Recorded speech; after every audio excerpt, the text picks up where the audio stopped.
All right, what you're about to watch is an excerpt of a sermon that I did for the church at Ohatch Church of Christ and was recorded here. This is a small portion of that sermon, which I thought may be relevant to you. You may find interesting.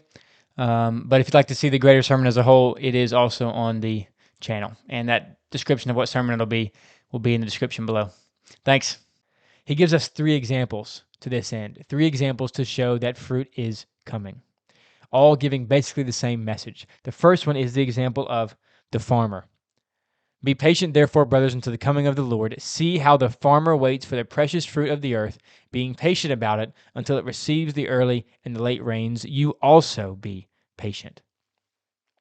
The farmer prepares a field, sows the seed, and then waits and prays for enough rain. And with many crops, sees nothing for weeks and months, so that to anyone walking by that field, it looks like nothing but desolation. But all the while, underneath the soil, the seeds are beginning to take root. The sprouts have begun to burst forth and swell and start reaching for the sun until they break the ground and the farmer gets the first visible sight and sign of growth. But even then, he must continue to wait and wait for the fruit to actually develop, praying for the rains to come at the proper time, and again waiting and waiting. And at the end, he receives reward for such patience. This is the picture given to us here about our endurance, about our waiting for the fruit to come.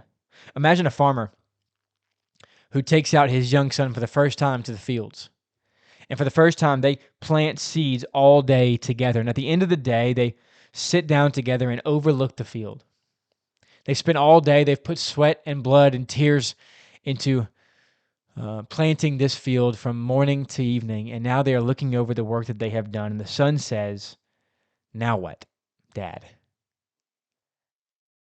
And the father says, "Well, now we wait." So the son waits a few minutes.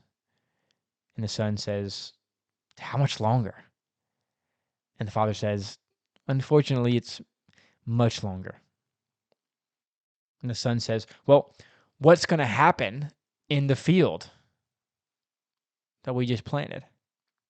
And the farmer smiles and says, "You aren't going to believe what's going to come out of that ground. You're not going to believe what's going to come out of the seeds that we just planted. It will be a miracle.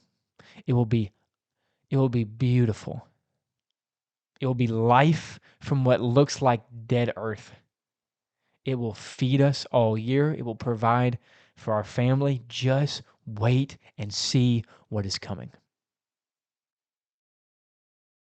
This, of course, is the same message that the Father gives to us, his Son, as we wait. Just wait and see. It is not going to happen quickly.